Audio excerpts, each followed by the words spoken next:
तेजस्वी यादव यांच्या डब्यातल्या माशापासून सुरू झालेला वाद आता पियुष गोयल यांनी नाकाला लावलेल्या रुमालापर्यंत येऊन ठेपलाय। उत्तर मुंबई लोकसभा मतदारसंघाचे उमेदवार पियुष गोयल हे प्रचारासाठी फिरत असताना मासळी बाजारापाशी पोहोचले। मासळीचा वास सहन न झाल्यामुळे त्यांनी स्वतःचा रुमाल स्वतःच्या नाकावर पकडला। त्यानंतर या मुद्द्यावरून जोरदार राजकारणाला सुरुवात झाली आहे। बघूया याच राजकारणाचा आढावा घेणारा हा रिपोर्ट।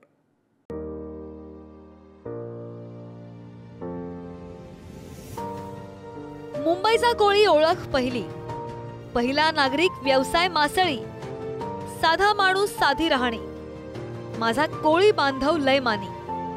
निवडणुकीचा उमेदवार तो पाहुण्यांना मासळीचा वास सहन होईना, नाक दाबण्याची पाळी पाहुण्यांवर आली। प्रचारात नुसती घाई आणि पळापळ झाली।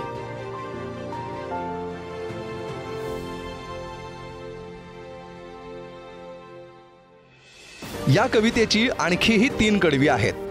फारच उत्कंठा असेल तर काँग्रेस नेत्या वर्षा गायकवाडांच्या एक्स अकाउंटवर तुम्हाला ती वाचता येतील। तर ही कविता त्यांनी लिहिली आहे मुंबईतील भाजपचे उमेदवार पियुष गोयल यांना उद्देशून। बोरिवलीमधील बाभई आणि वझिरा भागात पियुष गोयल प्रचारासाठी फिरत होते। त्यावेळी या भागातल्या मासळीचा वास सहन न झाल्यामुळे त्यांनी खिशातून रुमाल काढून नाकाला लावला। गोयलांनी रुमाल नाकाला लावल्याची संधी साधत विरोधकांनीही लगेच आपली जीभ टाळ्याला लावली। आम्ही गरीब माणसं आहोत, आम्ही सुकमावरं खातो, आमच्याकडे मुंबई असतात, आमच्याकडे सुकट असते, आमच्याकडे जवला असतो। हे आमचं वर्षानुवर्षाचं खाणं आहे आणि आम्हाला लाज नाही वाटत। म्हणजे मराठी माणसांच्या भागांमध्ये फिरायला सुद्धा यांना लाज वाटायला लागली।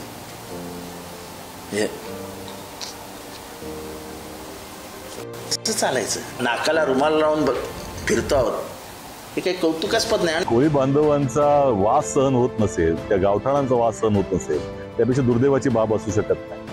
खऱ्या अर्थानं कोळी बांधव आपले किंवा गावठाण ही मुंबईचे प्रथम नागरिक आहेत ते, आणि कोळी बांधवांचा एकंदर जी त्यांच्याशी जोडलेली संस्कृती आहे ही महाराष्ट्राच्या संस्कृतीचा आद्य घटक आहे। आणि दुसरीकडे मासे हा खाद्य संस्कृतीचा आद्य घटक आहे। आणि असं असताना तुम्हाला आज त्या गावठाणामध्ये जाताना देखील तुम्हाला नाकावरती रुमाल घेऊन जावं लागत असेल, त्यापेक्षा दुर्दैवाची बाब कुठली असू शकत नाही। यातनं त्यांच्या मनामध्ये असलेला तिरस्कार समोर येतो। तर विरोधकांच्या या टीकेवर पियुष गोयलांनी पलटवार केलाय। आरोप करण्यासाठी टॅक्स लागत नाही असं म्हणत त्यांनी मोदी सरकारनं मच्छीमारांसाठी केलेल्या कामाची आठवण करून दिली आहे। तर दीपक केसरकर देखील गोयल यांच्या मदतीला धावून आले। आरोप करने में कोई टैक्स नहीं लगता है, तो जितना आरोप करना चाहे कर सकते हैं। जितना मछुआरों का सम्मान मोदी सरकार ने किया है, कांग्रेस ने अपने इतने वर्षों के कार्यकाल में कभी नहीं किया। हम मछुआरों को हर संभव उनको सुविधा देते हैं। साथ ही साथ WTO में भी हमने जिस प्रकार से भारत के मछुआरों के लिए मोदी सरकार ने अपना तीव्रता से विषय रखा और उनको संरक्षण दिया, ये शायद कांग्रेस के लिए पचाना बड़ा मुश्किल है। माशाचा वास प्रत्येकाला सहन होईल असं बिलकुल नसतं। सोलर ड्रायर असतात, याच्या माध्यमातून जर सुके मासे वाळवले तर याचा वास अजिबात येणार नाही आणि प्रत्येक गोष्टीचं राजकारण करण्याची कुठली आवश्यकता नाही आहे। नवरात्रीच्या दिवसामध्ये मासा असा दाखवणारे नेते हे तुमच्याकडे आहेत, ते नेते आमच्याकडे नाही आहेत।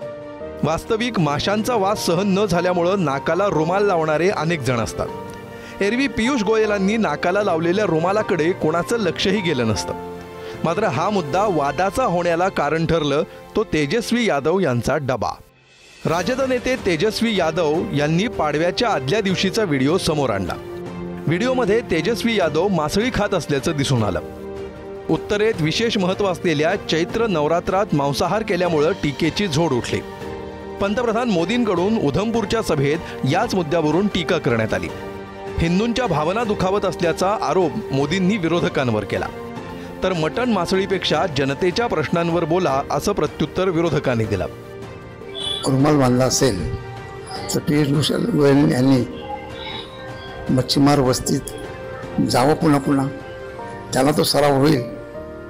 आणि असे लहान मुद्दे काढण्यापेक्षा जे मच्छीमाराचे मूलभूत प्रश्न आहेत त्या प्रश्नाकडे जर विरोधकांनी आणि सत्ताधाऱ्यांनी लक्ष दिलं तर निश्चित मच्छीमाराचं बळ होईल. तर तेजस्वी यादवांच्या डब्यातल्या माशापासून सुरू झालेला हा वाद आता पियुष गोयल यांच्या नाकावरच्या रुमालापर्यंत येऊन ठेपलाय. आता प्रत्यक्ष निवडणुकीत मतदार कोणाला फ्राय करणार आणि कोणाचा काटा काढणार हे मात्र 6 जूनलाच समजेल. ओम देशमुख, जितेंद्र पाटील आणि निकेश शार्दूलसह अमोल जोशी, पुढारी न्यूज.